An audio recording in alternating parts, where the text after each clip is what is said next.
आपने लोगों के गायब होने की तो बहुत सी कहानियां सुनी होंगी, लेकिन आज हम आपके सामने एक सच्ची घटना लेकर आए हैं। भले ही ये कहानी आज गुमनामी में है, लेकिन एक समय ऐसा था कि इस कहानी ने अपने देश और दुनिया में बहुत सुर्खियां बटोरी थी। ये कहानी है रेबेका रियोश की, जो एक दिन बहुत ही रहस्यमय तरीके से गायब हो जाती हैं। जो महज 15 साल की लड़की थी, वो एक आम लड़की की तरह थी जो अपने दोस्तों के साथ घूमना फिरना और बातें करना पसंद करती थी। और स्कूल ख़त्म होने के बाद वो कुछ बनना चाहती थी, लेकिन उसके साथ उसके पहले ही कुछ ऐसा हो जाता है कि हर कोई, हर जगह की मीडिया बस रेबेका के बारे में ही जानना चाहती थी। उस देश को तो छोड़िए दोस्तों, हर जगह के न्यूज़पेपर्स, टेलीविजन्स में हर जगह बस रेबेका ही छाई हुई थी। वो देखकर आप भी शॉक रह जाएंगे अंत तक इस केस में जो होता है। तो आप वीडियो में आखिर तक बने रहें। लेकिन उससे पहले अगर आपने शार्प क्राइम स्टोरीज चैनल को सब्सक्राइब नहीं किया है तो चैनल को सब्सक्राइब कर लें और साथ में दिए हुए बेल आइकन को ज़रूर दबा लें। तो चलिए वीडियो शुरू करते हैं। साल था सन 2019 का और 17 मई 2019 को रेबेका अचानक गायब हो जाती। तो उससे पहले हम रेबेका के बारे में कुछ जान लेते हैं। रेबेका अपने माता पिता के साथ रशिया में रहती थी और उनके पड़ोस में ही उनकी बहन जेनिफर अपने पति फ्लोरियन और अपनी बेटी के साथ रहती थी। रेबेका अपनी बहन और अपनी भांजी के बहुत ज़्यादा करीब थी और वो अपनी छुट्टियां ज़्यादातर अपनी बहन के घर पर ही बिताया करती थी। और उसके माता पिता को भी इस बात से कोई दिक्कत नहीं थी, क्योंकि वो जानते थे बड़ी बहन अपनी छोटी बहन का बहुत ही अच्छे से ख्याल रखेगी। तो इसी तरह 17 मई का दिन आ जाता है जब रेबेका गायब होती है। उस दिन ये ख़ास होता है कि रेबेका अपनी बहन के साथ रात में रुकना चाहती है और वो अपने माँ बाप से इस बात के लिए परमिशन मांगती है, पर उसके माँ बाप उसे इस बात की इजाज़त दे देते हैं, और लेकिन इस शर्त पे कि वो सुबह टाइम से उठकर स्कूल जाएगी और रात को टाइम से सो जाएगी। तो रेबेका उनकी बात मान लेती है और घर से निकल जाती है। लेकिन माँ को क्या पता था कि वो आखिरी बार शायद रेबेका को देख रही हैं। रेबेका अपनी बहन के घर जाती है और उस दिन ये भी कुछ खास होता है कि उस दिन बहन का पति फ्लोरियन रात को घर पर नहीं आने वाला था। वो किसी पार्टी में जाने वाला था। वो अपने ऑफिस के दोस्तों के साथ कुछ पार्टी करने वाला था। तो दोनों बहनों के लिए बहुत अच्छा वक्त था एक दूसरे के साथ बिताने का। तो दोनों बहनें रात को देर रात तक बातें करती हैं, एक दूसरे के साथ बहुत अच्छा वक्त बिताती हैं। तो जब देर रात हो जाती है तो जेनिफर अपने कमरे में सोने चली जाती है। रेबेका वहीं बाहर पड़े काउच पर सो जाती है। तो इस तरह से सुबह होती है और सुबह माँ का फ़ोन ठीक 7:15 में रेबेका के फ़ोन पर आता है, लेकिन रेबेका का फ़ोन उस वक्त स्विच ऑफ होता है। तो माँ को लगता है शायद फ़ोन चार्ज नहीं होगा, तो वो अपनी बड़ी बेटी जेनिफर को फ़ोन करती हैं। लेकिन जेनिफर का कहना था कि वो सुबह 7 बजे अपने ऑफिस के लिए निकल गई थी और रास्ते में अपनी बेटी को डे केयर सेंटर में छोड़ती हुई चली गई। लेकिन जेनिफर अपने पति फ्लोरियन को फ़ोन करती है, क्योंकि उसे पता था फ्लोरियन बहुत देर रात को पार्टी करके घर पे आया है।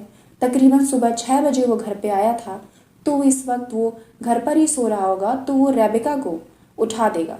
तो वो जब फ्लोरियन को फ़ोन करती है और फ्लोरियन बाहर जाता है और देखता है कमरे से, तो वहाँ पर रेबेका नहीं होती है। उसे लगता है रेबेका पहले ही तैयार होकर स्कूल जा चुकी हैं।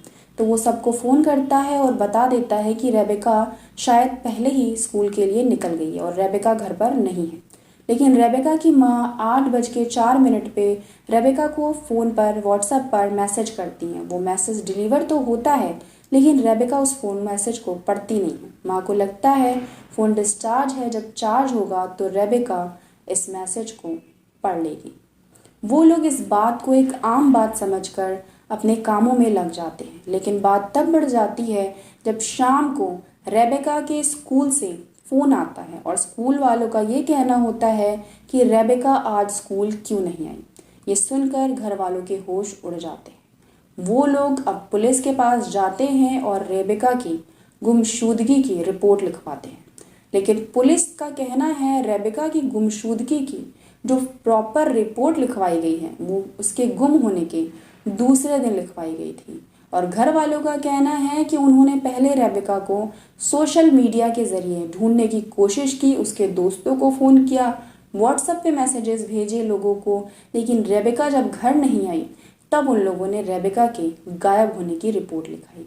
फिर भी पुलिस इस केस में बहुत ही अच्छे से जुड़ जाती है, लेकिन अगर कोई व्यक्ति 48 घंटे के अंदर घर नहीं आता है तब उसकी गुमशुदगी की रिपोर्ट लिखाई जाती है। लेकिन रेबेका की उम्र 18 साल से कम थी, तो उसकी गुमशुदगी की रिपोर्ट उसके घर वाले लिखवा सकते थे।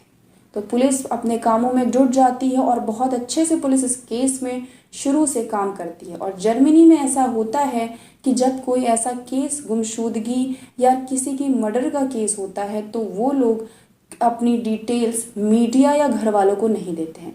पुलिस सारी बातों को गोपनीय रखती है जब तक सारी तफ्तीश पूरी ना हो जाए। लेकिन रेबेका के घर वालों ने शुरू से ही पुलिस पर आरोप लगाने शुरू कर दिए। उनका कहना था उन्होंने पुलिस को बहुत सारी तस्वीरें दी थी रेबेका की, जो तुरंत की नई तस्वीरें थी रेबेका की, लेकिन पुलिस ने इंस्टाग्राम से रेबेका की एक तस्वीर डाउनलोड की और उसे अखबारों और न्यूज़पेपर्स में दे दिया, जिसमें रेबेका ने बहुत मेकअप कर रखा था। बहुत ज़्यादा उस तस्वीरों में बदलाव थे। कोई भी उस तस्वीर को देखकर अगर रेबेका को ढूंढना चाहेगा तो वो रेबेका को असलियत में पहचान नहीं पाएगा, क्योंकि वो तस्वीरें रेबेका से बहुत अलग थी।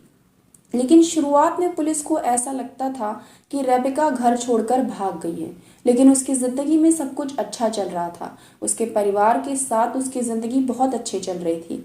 तो लेकिन घर से भागने वाली बात यहाँ गलत साबित होती दिख रही थी। लेकिन एक दिन अचानक 28 फरवरी को पुलिस रेबेका के जीजा फ्लोरियन को गिरफ्तार कर लेती है। इस बात से सब शॉक रह जाते हैं। किसी को इस बात का यकीन नहीं था और ना किसी को फ्लोरियन पे शक था। लेकिन पुलिस का कहना था कि वो बहुत पुख्ता सबूतों के आधार पर फ्लोरियन को गिरफ्तार कर रही है।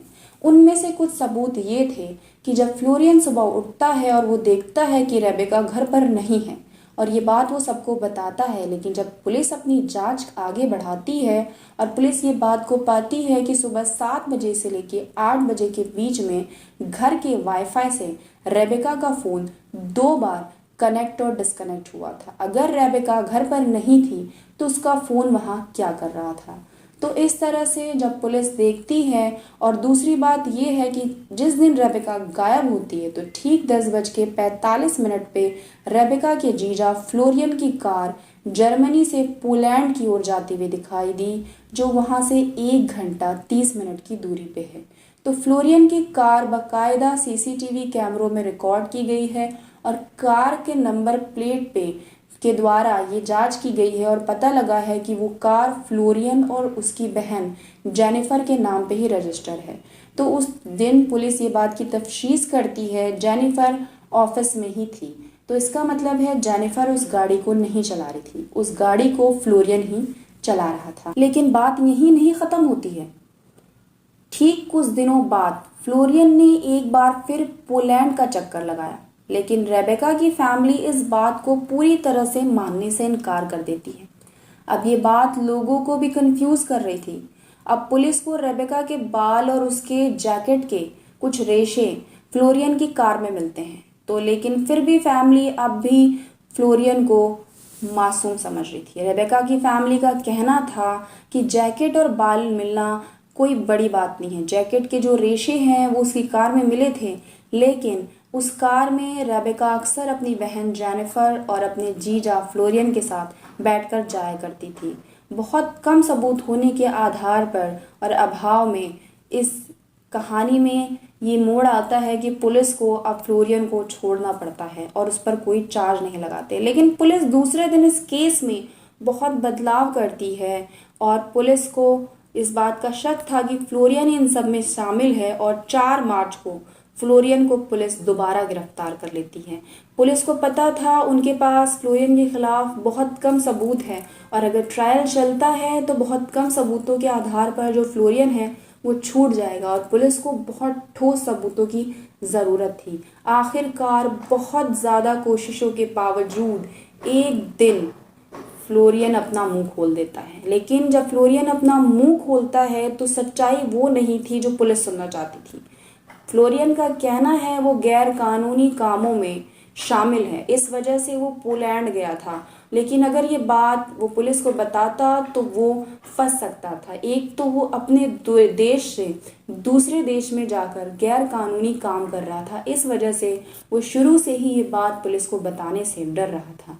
और जब पुलिस उसको दूसरे चक्कर के बारे में पूछती है कि वो पोलैंड दूसरी बार क्यों गया था, तो उसका कहना था कि जब वो पहली बार अपने बिजनेस ट्रिप पे जाता है तो उसकी जो शादी की अंगूठी है वो वहाँ गिर जाती है और वो अपनी अंगूठी ढूंढने दूसरी बार पोलैंड जाता है। पुलिस को ये बात हजम नहीं होती है कि कोई कैसे अपनी शादी की अंगूठी इस तरह से गिरा देता है।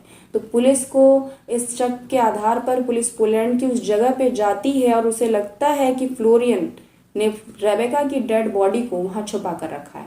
तो उसकी डेड बॉडी को ढूंढने के लिए सैकड़ों पुलिस वाले और 3 कुत्ते सब ने मिलकर उस जगह को छान मारा, लेकिन रेबेका के वहां कोई सबूत नहीं मिले। अब तलाश जंगल से बढ़ के पास की नदी तक जाकर पहुंच जाती है।